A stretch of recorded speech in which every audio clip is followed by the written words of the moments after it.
आप देख रहे हैं मातृभूमि में, आपके साथ शोभना यादव। और मातृभूमि की शुरुआत इस समय की बड़ी खबर से जो हैदराबाद से आ रही है, जहां बीजेपी के निलंबित विधायक टी राजा सिंह को एक बार फिर हिरासत में लिया गया है। टी राजा सिंह को हैदराबाद के शाह इनायतगंज थाने की पुलिस ने हिरासत में लिया है। पुलिस सूत्रों का कहना है कि टी राजा सिंह पर प्रिवेंटिव डिटेक्शन एक्ट लगाया जाएगा, जिसके तहत उन्हें 1 साल तक की सजा हो सकती है। हम आपको बता दें कि परसों भी टी राजा सिंह की गिरफ्तारी हुई थी, लेकिन कोर्ट से यह कहकर रिहाई मिल गई थी कि नियमों का पालन नहीं हुआ इस गिरफ्तारी में। और आज फिर एक बार हैदराबाद के विधायक को हिरासत में लिया हैदराबाद पुलिस ने। प्रिवेंटिव डिटेक्शन एक्ट लगाया है। इनायतगंज पुलिस ने हिरासत में लिया है टी राजा को।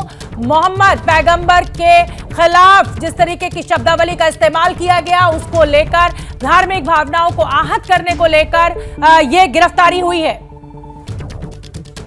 आशीष हमारे साथ ज्यादा जानकारी लिए हुए जुड़ रहे हैं। आशीष, परसों भी जब एक बार ये गिरफ्तारी हुई थी टी राजा की, तो कोर्ट ने ये कहकर रिहाई कर दी थी कि भाई नियमों का पालन नहीं हुआ। तो क्या इस बार हैदराबाद पुलिस ठीक ठाक तरीके से काम कर रही है? सभी नियमों का पालन किया गया है इस गिरफ्तारी को लेकर? जी शोभना, आज जो है हैदराबाद पुलिस मुझे लगता है कागजी कार्रवाई में पक्की नजर आती है। सबसे पहले शाह इनायतगंज पुलिस ने एक फरवरी इस साल के फरवरी के महीने के एक केस में राजा सिंह को नोटिस देती है। 41A CRPC के तहत नोटिस दी जाती है। उसके अलावा एक और नोटिस दिया जाता है जो अप्रैल के महीने में रामनवमी के दौरान एक भाषण देने के मामले का नोटिस था। इन दोनों मामलों में 41A CRPC के तहत पहले राजा सिंह को नोटिस दी जाती है। उसके अलावा अलग अलग पुलिस स्टेशन से भी करीब 3 और नोटिस 41A CRPC के राजा सिंह को दिए जाते हैं।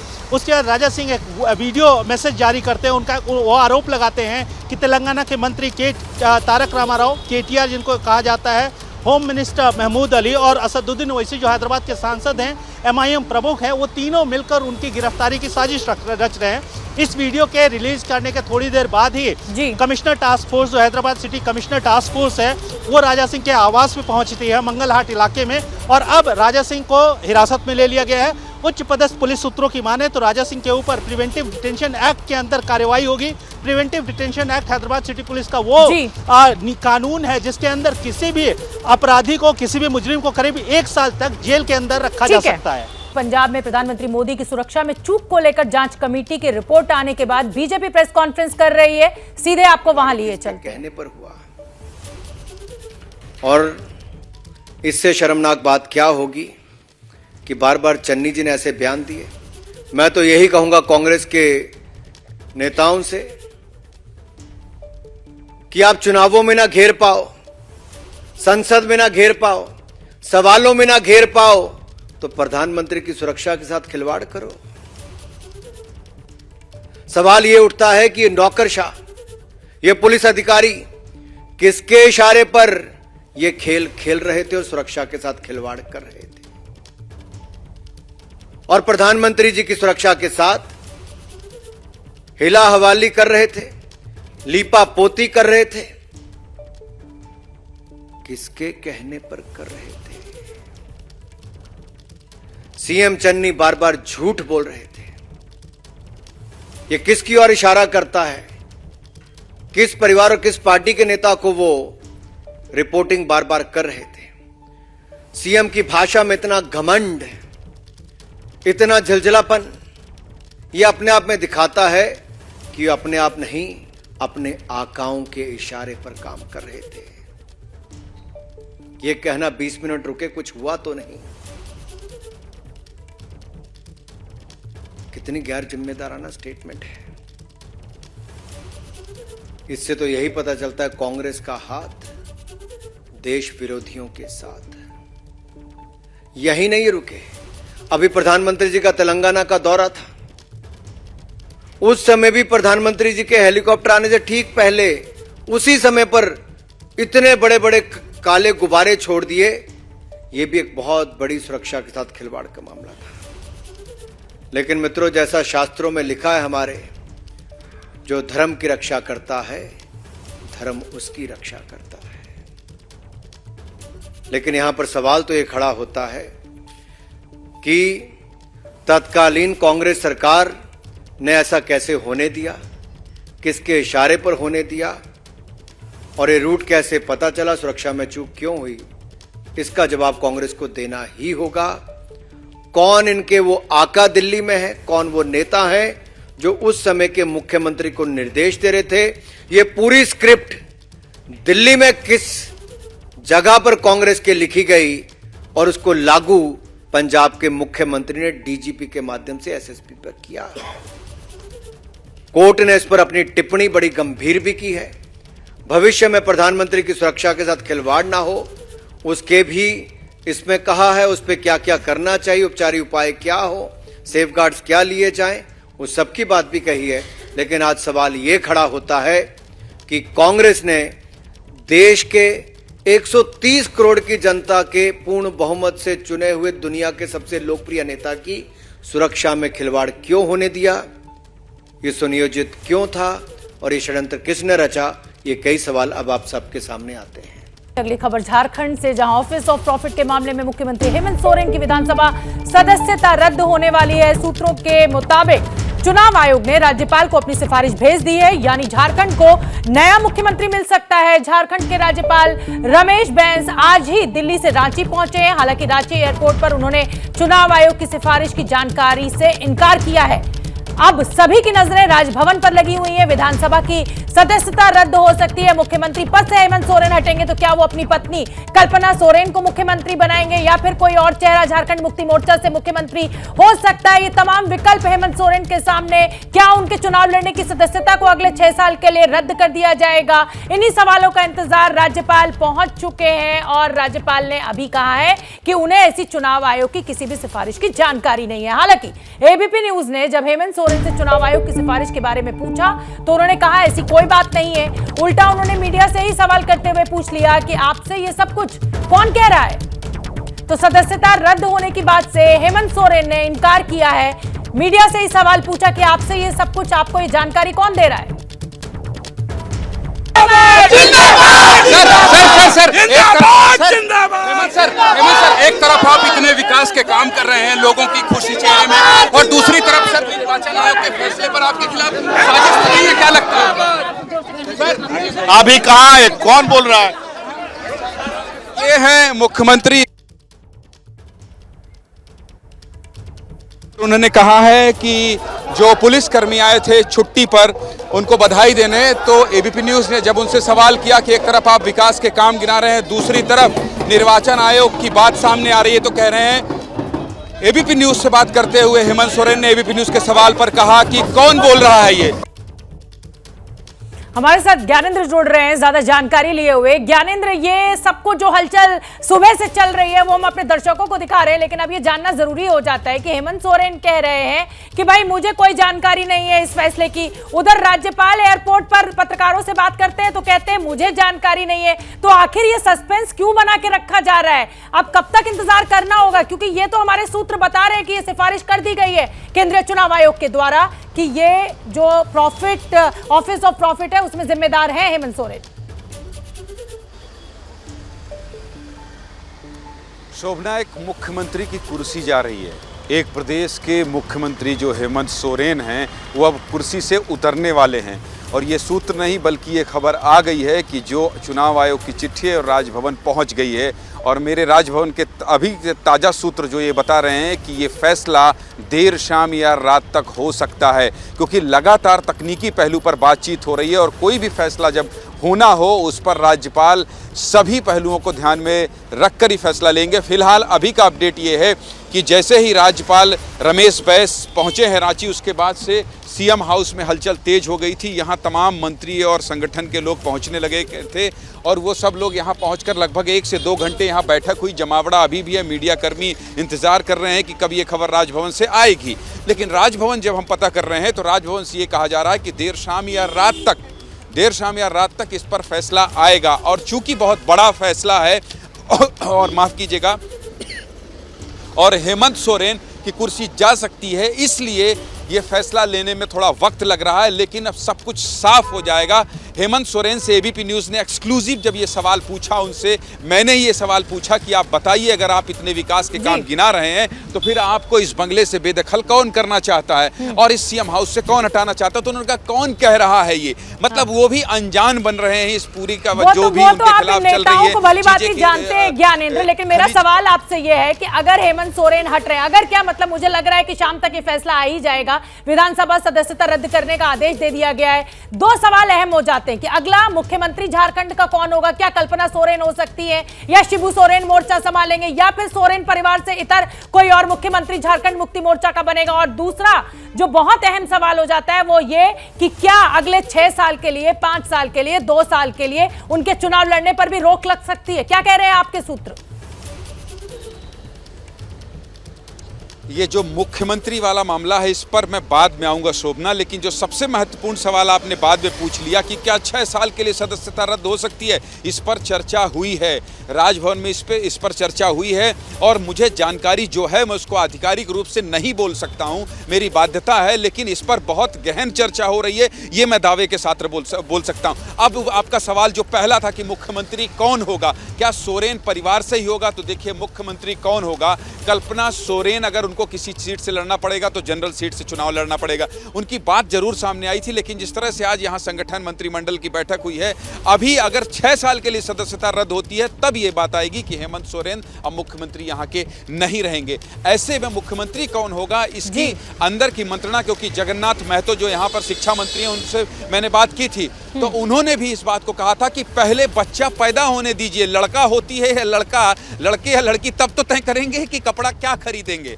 तो ये अंदर ही अंदर सब कुछ हो रहा है तय, लेकिन बाहर नहीं बताया जा रहा है, क्योंकि आज हेमंत सोरेन खुद बाहर निकल कर ये कह रहे हैं कि कौन बता रहा है। बिल्कुल ज्ञानेंद्र, झारखंड मुक्ति मोर्चा इसका मतलब अभी डिलीवरी का इंतजार कर रहा है कि पहले तय तो हो जाए कि हट भी रहे हैं हेमंत सोरेन की नहीं, या क्या फैसला राज्यपाल के द्वारा उनके लिए लिया जाता है। बहुत बहुत धन्यवाद, लेकिन नजर बना के रखिए ज्ञानेंद्र, क्योंकि ये खबर बेहद अहम हो जाती है झारखंड की राजनीति को लेकर, झारखंड के लोगों के लिए। आगे बढ़ेंगे मातृभूमि में। आरजेडी नेताओं पर सीबीआई की रेड के बाद आज उप मुख्यमंत्री तेजस्वी यादव ने प्रेस कॉन्फ्रेंस की।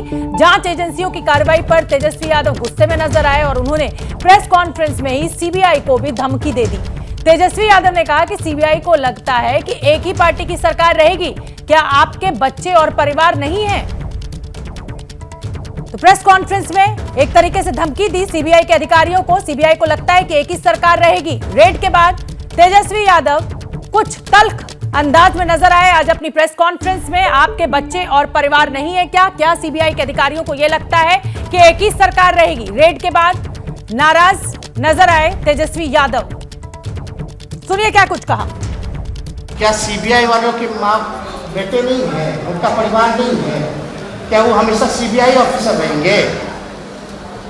क्या वो रिटायर्ड नहीं होंगे? क्या सत्ता में हमेशा एक ही की सरकार रहेगी? क्या संदेश आप लोग देना चाहते हैं और पूछना चाहते हैं उन लोगों से? आप संवैधानिक संस्था के जो काम, जो दायित्व मिला है उसको निभाइए ईमानदारी से। और हम आपको बता दें कि पटना में आज दूसरे दिन भी सीबीआई की कार्रवाई लगातार जारी रही। सीबीआई ने आरजेडी एमएलसी सुनील सिंह के बैंक लॉकर्स की जांच की। दोनों लॉकर्स की जांच सुनील सिंह की पत्नी वंदना सिंह की उपस्थिति में हुई। सीबीआई ने लॉकर और बैंक से जुड़े दस्तावेज खंगाले। इससे पहले भी कल सीबीआई ने सुनील सिंह के घर छापेमारी की। कल सीबीआई ने करीब 14 घंटे से ज्यादा वक्त तक पूछताछ की थी। इस वक्त हम पटना में एसकेपुरी में एसबीआई बैंक में। देखिए यहाँ पर सीबीआई की टीम जो है सुनील सिंह की पत्नी वंदना सिंह को लेके आई थी। यहाँ पर उनका बैंक अकाउंट है, बैंक लॉकर है, उसको खंगाला जा रहा था। उनसे पूछताछ भी की जा रही थी। देखिए सीबीआई की टीम यहाँ पे बाहर निकलती हुई नजर आ रही है। कल भी सुनील सिंह के आवास पर 14 घंटे तक छापेमारी हुई थी। आज भी देखिए बाहर निकल रहे हैं सीबीआई के 4 सदस्यीय टीम। सीबीआई का कोई भी अधिकारी जो है यहाँ पे अभी कुछ बोल नहीं रहा है। अब देखिए उनकी पत्नी को लेकर यहाँ आया गया था। सीबीआई के टीम के टोटल 4 लोग अधिकारी हैं। भी बोलने से सुनील सिंह की पत्नी भी है। सुनील सिंह की पत्नी भी है यहाँ पे। सुनील सिंह की पत्नी है वंदना सिंह, वो भी गाड़ी में जाकर अपने देखिए बैठ गई है। कोई भी कुछ भी बोलने से यहाँ पर अभी बसते नजर आ रहा है। करीब 2 घंटे तक यहाँ पर सीबीआई की टीम थी उनके साथ। ये बोरिंग रोड स्थित जो एसकेपुरी है, एसकेपुरी में एसबीआई का बैंक है, उसी में इनका बैंक खाता, बैंक लॉकर है। लेकिन वंदना सिंह यहाँ कुछ भी जो है बोलने से बचती नजर आ रही है। देखिए इसी गाड़ी में है वंदना सिंह, कुछ भी बोल नहीं रही हैं। जबकि देखिए सीबीआई के अधिकारी जो है, क्या जांच हुई, क्या बैंक के लॉकर में खंगाला गया, क्या दस्तावेज मिले, ये सीबीआई के जो अधिकारी हैं वो भी बोलने से बचते नजर आ रहे हैं। दरअसल कल राजद के करीब 5 नेताओं के यहाँ सीबीआई की टीम ने छापेमारी की थी। लालू जब रेल मंत्री थे उस समय रेलवे में नौकरी देने के बदले जमीन लिया जाता था, ये आरोप है। उसी के कनेक्शन में पूछताछ हुई, जो हमारे सोर्स बता रहे हैं। सीबीआई की टीम 14 घंटे से ज़्यादा तक कल बेली रोड में जो घर है सुनील सिंह का, उनके घर में छापेमारी की थी, लेकिन कल उनकी गिरफ्तारी नहीं हुई थी। और सुबह सुबह सीबीआई की जो टीम है वंदना सिंह, सुनील सिंह की पत्नी को यही बोरिंग रोड में जो यहाँ पे आपका बैंक शाखा एसके पुरी का एसबीआई का इसमें लेके यहाँ पे बैंक लॉकर है सुनील सिंह का, जो सोर्सेस बता रहे हैं बैंक लॉकर को खंगाला गया है। यहाँ पे बैंक अकाउंट उनका है, उससे जुड़े दस्तावेज को जो है खंगाला गया। लेकिन क्या अंदर मिला इसके बारे में कुछ भी उनकी पत्नी ने नहीं बताया, ना जो अधिकारी हैं सीबीआई के वो कुछ बोलने को तैयार है। कैमरा पर्सन विशाल राय के साथ शशांक कुमार, एबी न्यूज पटना। तो मातृभूमि में अगली खबर का रुख करेंगे। पूर्व बीजेपी नेता और अभिनेत्री सोनाली फोगाट की मौत के मामले में गोवा पुलिस ने हत्या का केस दर्ज किया है। गोवा के अंजुना पुलिस थाने में धारा 302 के तहत ये पूरा मामला दर्ज किया गया है। सोनाली के भाई की शिकायत पर यह केस दर्ज किया गया है। परिवार पहले से ही सीबीआई जांच की मांग कर रहा है। गोवा के अंजुना थाने में हत्या का केस दर्ज किया गया है। टिकटॉक स्टार और बीजेपी नेता सोनाली फोगाट की मौत में लगातार ये परिवार जो है उनका वो सवाल खड़े कर रहा था। सूरज ओझा ज्यादा जानकारी लिए हुए जुड़ रहे हैं। सूरज, मृत्यु की खबर जब से आई थी तभी से सोनाली फोगाट का परिवार ये कह रहा था कि ये हत्या है, और अब अंजुना बीच थाने में ये जो पूरा मामला है हत्या का मुकदमा दर्ज कर लिया गया है। अब आगे क्या? जी बिल्कुल, देखिए 5 डॉक्टरों की निगरानी में सोनाली फोगाट का पोस्टमार्टम कराया गया था और इस पूरे पीएम को वीडियो से रिकॉर्ड किया गया, वीडियोग्राफी की गई ताकि किसी भी तरह के सवाल भविष्य में खड़े ना हो सके। इसके अलावा आपको बता दें कि सोनाली फोगाट के जो रिश्तेदार है रिंकू, उनकी शिकायत के बाद जो पुलिस है, गोवा पुलिस है, उन्होंने 302 का मामला दर्ज किया। साथ ही कल ही गोवा के चीफ मिनिस्टर ने भी कहा था कि हम इस मामले को लाइटली नहीं ले रहे हैं, हम बड़ी गंभीरता से इस मामले की जांच करवा रहे हैं। और गोवा के जो डीजीपी है वो खुद इस पूरे मामले को मॉनिटर कर रहे हैं और इसी वजह से ये मामला दर्ज किया गया है। मामला दर्ज कर देखिए, ये मामला अज्ञात शख्स के खिलाफ दर्ज किया गया है।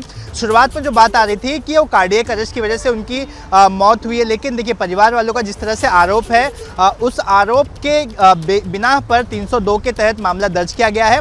अब ये जो पीएम रिपोर्ट आने वाली है उसके बाद जो कई तरह के और जो केमिकल एनालिसिस होंगे और जो बाकी की जो रिपोर्ट, जो टेस्ट होंगे, उसके बेसिस पर क्या निष्कर्ष निकलता है उसके आधार पर जांच को आगे बढ़ाया जाएगा। सूरज, पहले जब पुलिस का शुरुआती बयान आया था तो उसमें हार्ट अटैक की बात की जा रही थी, फिर जैसे कि आप जानकारी दे रहे हैं कि 5 डॉक्टर्स ने ये पोस्टमार्टम किया, इसका मतलब कुछ संदेहास्पद निकला है इस पोस्टमार्टम में, जो अभी हालांकि रिपोर्ट नहीं आई है, लेकिन ये मुकदमा दर्ज किया गया है अब मर्डर का। क्या कुछ जानकारी आपको मिल पा रही है और ये पोस्टमार्टम रिपोर्ट कब तक आ जाएगी? जी बिल्कुल, देखिए परिवार वालों ने शुरुआत में सोनाली फोगाट का शव लेने से मना कर दिया था। उनका ये कहना था कि जब तक इस मामले की जांच हाई लेवल पर नहीं कराई जाती तब तक हम जो अंतिम संस्कार के लिए शव को अपने कब्जे में नहीं लेंगे। लेकिन इसके बाद लगातार बड़े बड़े अधिकारियों से उनके परिवार वालों की बातचीत हो रही थी। हर कोई कन्विंस करने की कोशिश कर रहा था कि जो इनिशियल रिपोर्ट है वो कह रही है कि ये कार्डियक अरेस्ट है। लेकिन जब परिवार वालों ने लगातार मांग करनी शुरू की, सीबीआई जांच की मांग करनी शुरू की, उसके बाद एसएचओ को बाकायदा पत्र लिखकर भी शिकायत की गई कि इस पूरे मामले में हत्या का मामला दर्ज कर जांच होनी चाहिए। तो इसी सारी जो जिस तरह की मांग है उस मांग को देखते हुए पुलिस ने इनिशियली 302 का मामला दर्ज कर लिया है अज्ञात शख्स के खिलाफ। देखिए कल पोस्टमार्टम हुई है, उसकी रिपोर्ट 2-4 दिन में आ ही जाएगी। इसके बाद एफएसएल में भी कई सारी चीज़ें भेजी जाएंगी और उसकी भी जब केमिकल एनालिसिस की रिपोर्ट आ जाएगी और इन तमाम चीज़ों को एनालिसिस किया जाएगा, कई लोगों से पूछताछ की जाएगी, तब जाके जो गोवा पुलिस है किसी कंक्लूजन पे पहुंचेगी और फिर अपनी जांच की दिशा क्या होनी चाहिए। क्या 302 के मामले में ही इस मामले की जांच कंटिन्यू की जाए या फिर ये सच में कार्डियक अरेस्ट था, इस निष्कर्ष पे पहुंचा जाएगा। बहुत बहुत धन्यवाद सूरज ओझा इस पूरी जानकारी के लिए। तो सोनाली सस्पेंस और सच, और अब पुलिस ने 302 का मुकदमा दर्ज कर लिया है। परिवार का ये कहना था कि सोनाली फोगाट की जो मृत्यु हुई है वो नॉर्मल नहीं हुई है, वो कार्डियक अरेस्ट नहीं है, ये हत्या है। तो सोनाली फोगाट के जो मृत्यु हुई थी उसको लेकर अब गोवा के अंजुना बीच थाने पर मुकदमा दर्ज कर लिया गया है। सोनाली के भाई की शिकायत पर यह पूरा मामला दर्ज किया गया है। टिकटॉक से अचानक प्रसिद्धि मिली थी सोनाली फोगाट को, फिर बीजेपी के टिकट पर वो कुलदीप बिश्नोई के खिलाफ चुनाव भी लड़ी थी हरियाणा में, और जाना माना चेहरा मीडिया जगत में सोनाली फोगाट। उनकी मृत्यु के बाद लगातार उनका परिवार ये कह रहा था कि हम उनके शव को नहीं लेंगे क्योंकि इसमें कहीं ना कहीं कोई साजिश है।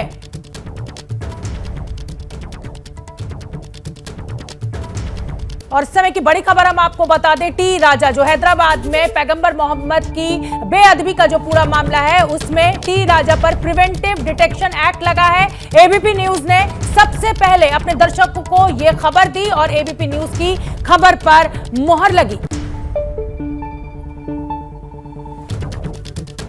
तो टी राजा सिंह पर प्रिवेंटिव डिटेक्शन एक्ट लगा। ये अब से कुछ देर पहले मैंने इसी बुलेटिन में आपको जानकारी दी थी कि एक बार फिर गिरफ्तार किया गया है टी राजा को। अभी परसों भी टी राजा को बेअदबी मामले में गिरफ्तार किया गया था, धार्मिक माहौल बिगाड़ने के आरोप में गिरफ्तार किया गया था, लेकिन कोर्ट ने उनकी रिहाई कर दी थी क्योंकि कोर्ट को लगा था कि पुलिस ने सही नियमों का पालन नहीं किया। आशीष का मैं रुख करना चाहूंगी एक बार। आशीष, बीजेपी माफ कीजिए, टी राजा सिंह पर जो प्रिवेंटिव डिटेक्शन एक्ट लगा है, बीजेपी के जो नेता है, एबीपी न्यूज की खबर पर मुहर लगी है।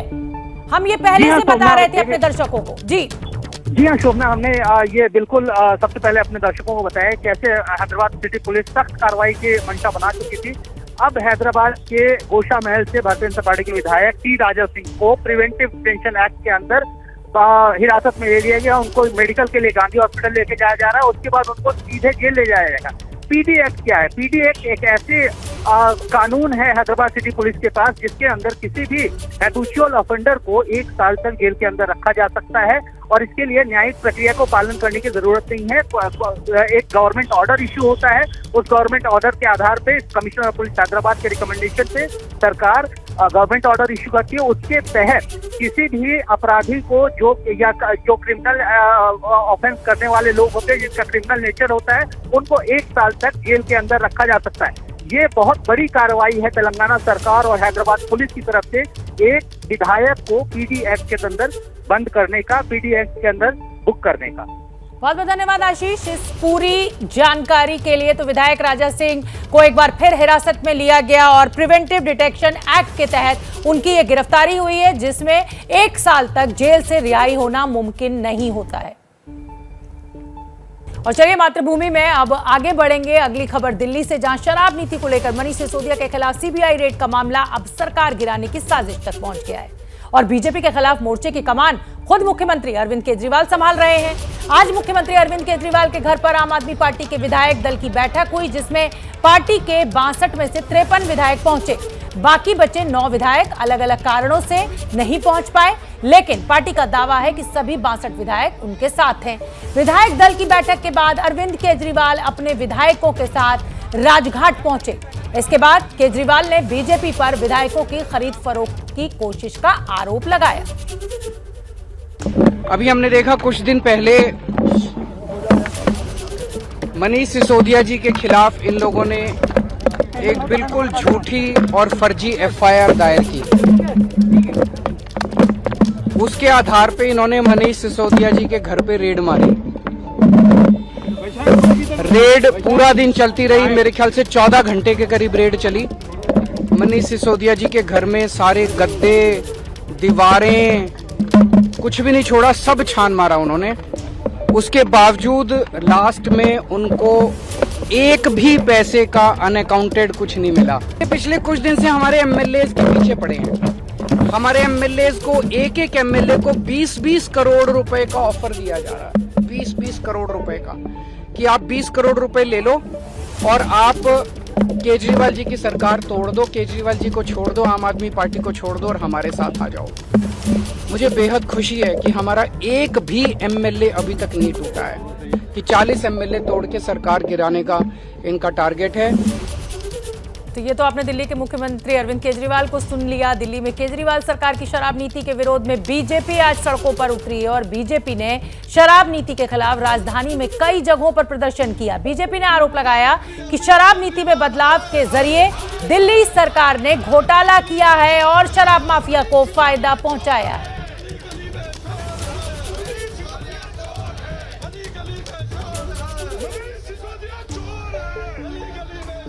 और उधर बीजेपी ने विधायकों के खरीद फरोख्त के आरोपों के जवाब में कहा कि अरविंद केजरीवाल शराब नीति पर सवालों के जवाब से भाग रहे हैं।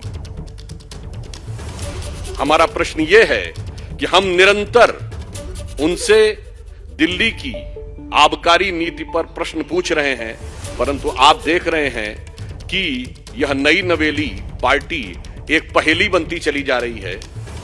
जो शराब के पूर्णतः विरुद्ध माने जाते हैं, इस देश में ऑफिशियली उनके जन्मदिन ड्राई डे माना जाता है, और शराब में एक पौवे के बदले दूसरा पौवा देने की नीति बनाने वाले लोग जाके राजघाट पे महात्मा गांधी की समाधि पे अपनी सत्यता की दुहाई दे रहे हैं। इससे समझ में आता है तो भाई ये मुफ्त की रेवड़ी तो बांट रहे थे, पर रेवड़ी के पेड़े सबसे ज्यादा बेवड़े पा रहे थे। हम सीधे आबकारी नीति पर सवाल पूछ रहे हैं और आप हर दिन एक नए रूप बदलकर आकर विषय को डाइवर्ट करने की कोशिश कर रहे हैं। हमसे ये सवाल पूछते हैं कि क्या उनके एमएलए को तोड़ा जा रहा है। हम कोई किसी बात पर भी जवाब नहीं देंगे, क्योंकि प्रश्न पहले हमने खड़ा किया कि आपने शराब में घोटाला किया, उसके ऊपर में कोई जवाब नहीं देना और इसको पूरे मुद्दे को डाइवर्ट कर देना, ये अब आम आदमी पार्टी ने अपना तरीका बना लिया है। ये आजकल बहुत या तो पिक्चर देख रहे हैं, रातों रात में स्क्रिप्ट बना देते हैं। कोई भी हमारे एमएलए जो है मिल नहीं रहे, उनका नाम भी नहीं बताते, कौन फोन कर रहा है बीजेपी वाला उसका भी नाम नहीं बता रहे। मगर आज जब हमारे केवल 8 विधायक हैं और इनके 62 विधायक हैं, अगर 50 विधायक भी आ जाएंगे तो भी हमारी सरकार नहीं बनेगी। जो भी इनके प्रश्न हैं उसके बारे में तब तक नहीं बोलेंगे जब तक ये हमारे प्रश्नों का जवाब नहीं देंगे। तो दिल्ली में शराब नीति को लेकर लगातार वार पलटवार चल रहा है। दिल्ली के मुख्यमंत्री अरविंद केजरीवाल क्या कुछ कह रहे हैं वो भी हमने आपको सुनवाया, बीजेपी के नेता क्या कुछ कह रहे हैं वो भी आपने सुना। मैं रुख करना चाहूंगी दीपक रावत का, जो सुबह से इस पूरी खबर पर नजर बनाए हुए हैं। दीपक, पहले तो लगातार यह आशंका जताई जा रही थी कि भाई पता नहीं आम आदमी पार्टी के नेता है वो पहुंचेंगे या नहीं पहुंचेंगे, लेकिन एक तरीके से दिल्ली के मुख्यमंत्री अरविंद केजरीवाल ने आज शक्ति प्रदर्शन अपना कर दिया और राजघाट पर पहुंच गए। लेकिन मुद्दा तो शराब नीति है ना, उस पर कोई जवाब नहीं आ रहा है।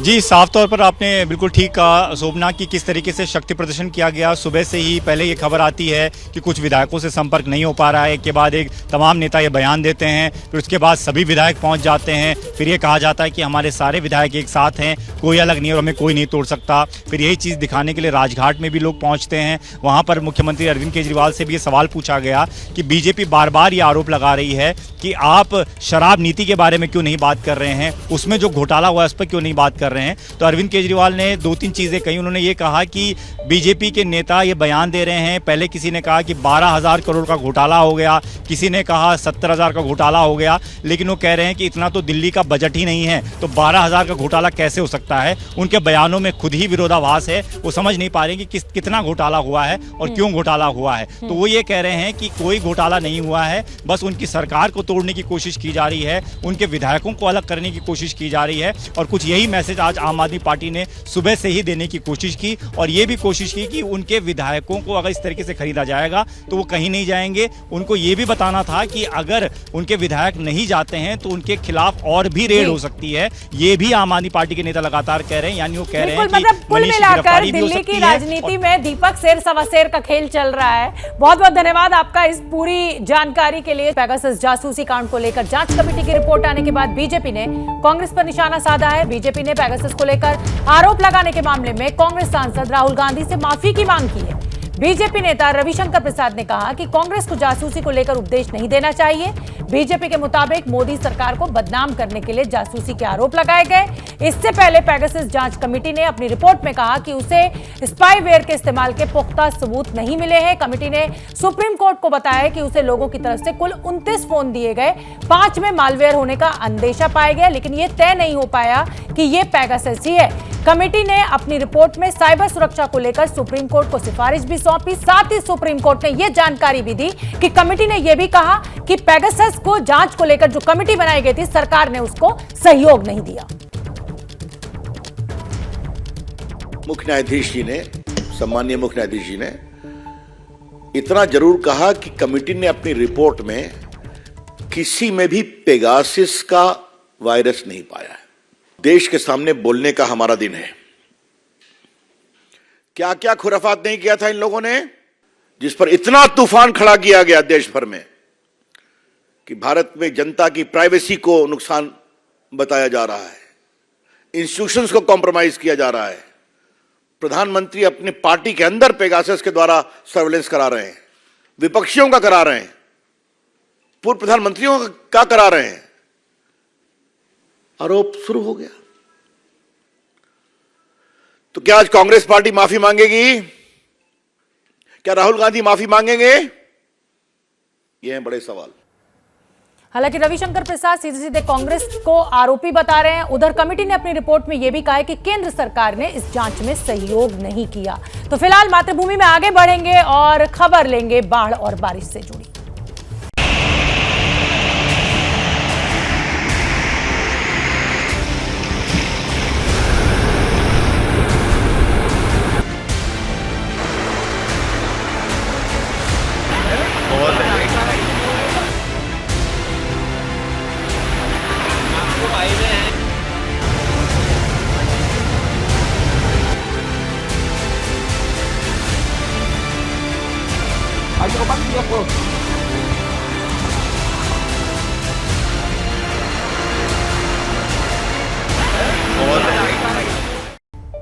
तो मातृभूमि में आगे बढ़ेंगे और अगली खबर बाढ़ और बारिश से जुड़ी हुई। मध्य प्रदेश में बाढ़ का संकट है कि कम होने का नाम नहीं ले रहा। रायसेन जिले में गांव पानी में जलमग्न हो गए हैं। बच्चे स्कूल जाने और खेलने के लिए पानी के नीचे उतरने का इंतजार कर रहे हैं। जो पानी होता है उससे हर वर्ग प्रभावित होता है, मगर सबसे ज्यादा प्रभावित होता है वो वर्ग जो छोटे छोटे बच्चे हैं। हम एक डूब प्रभावित गांव में आए हैं। यहाँ दूर दूर तक पानी ही पानी है और ये गांव के बच्चे पिछले कई दिनों से इस पानी से घिरे हुए हैं। आइए हम बात करते हैं इन बच्चों से, ये लोग क्या सोचे हैं। क्या नाम है तुम्हारा? सिमरन। अरे सिमरन, ये बताओ तुमने कभी ऐसा पानी देखा था इस गाँव में? नहीं सर। अच्छा, ये तुम्हारा क्या नाम है? प्रियंका। अरे वाह, कितना खूबसूरत नाम है तुम्हारा। प्रियंका, ये बताओ कि ये जो पानी चारों तरफ तुमको दिखता है तो कैसा लगता है? हमको डर लगता है? हाँ। किस चीज का डर लगता है सर? वो किसी डर लगता है अम्बा कि पानी कभी घर में आ जाएगा। हाँ। तुम क्या सोचती हो, डर लगता है तुमको? हाँ। किस चीज का डर लगता है? सांप वगैरह का। सांप वगैरह आ जाते हैं क्या? अच्छा, और खाने पीने की दिक्कत हो रही है? हाँ। और स्कूल वगैरह जाते हैं ना। तो अब तो बंद है सब तुम्हारे? हाँ। तो अच्छा लग रहा होगा स्कूल की छुट्टी है? नहीं। अच्छा बताओ, किस किस क्लास में पढ़ते हो? तुम किस क्लास में पढ़ते हो? 5वीं। क्या नाम है तुम्हारा? मधु। मधु, तुम बताओ, ये दूर दूर तक पानी जो तुमको दिख रहा है तो क्या सोचती हो तुम? कभी स्कूल जा पाओगी? नहीं है तो। अच्छा, मम्मी पापा लोग क्या सोचते हैं, क्या बोलते हैं पानी देख के? कहते हैं स्कूल अभी पानी है तो इसलिए मत जाओ। अच्छा, ये बताओ, ये तुमको लग रहा है ये पानी कब उतरेगा? नहीं सर। अच्छा लगता है, बुरा लगता है? बुरा लगता है। तो देखिए, ये सारे वो बच्चे हैं जो इस उम्मीद में हैं कि जल्दी यहाँ का पानी उतरे और ये वापस अपने स्कूल जाएं और अपनी जो जैसी जिंदगी है, रूटीन की जिंदगी, खेल कूद पा रही हो कि नहीं तुम लोग? नहीं। घर से निकलने नहीं दे रहे ना? हाँ। सबसे बड़ी दिक्कत इन लोगों की ये है कि पानी और डूब के चलते परिवार के लोग घर से नहीं निकलने दे रहे हैं और ये सब इस उम्मीद में है कि जल्दी पानी उतरे तो वापस स्कूल जाएं, अपने दोस्तों से मिले और फिर से खेले कूदे, है ना? चलिए ठीक है। कैमरामैन हुमैन के साथ ब्रजेश राजपूत, एबीपी न्यूज, कायमपुर गाँव, रायसेन। तो बाढ़ बारिश से मध्य प्रदेश और राजस्थान में हालात बेहद गंभीर। पानी उतरने का इंतजार, लोगों को खाने का खाना नहीं और पीने के लिए पानी नहीं। तो मातृभूमि में फिलहाल मुझे दीजिए इजाजत। जैसे ही घड़ी का काटा दोपहर 2:30 पे आए, बबीता जी का दिल सास बहू साजिश के लिए मचल जाए। और ये है इनकी बहू, पूरे दिन ऑफिस की टेंशन हो जाए गॉन जब ये करें अपना फेवरेट शो फ्री टाइम पे ऑन। इनकी तरह आप भी देखिए अपना फेवरेट शो अपने टाइम पर और डाउनलोड कीजिए एबीपी लाइव ऐप अपने स्मार्ट टीवी पर।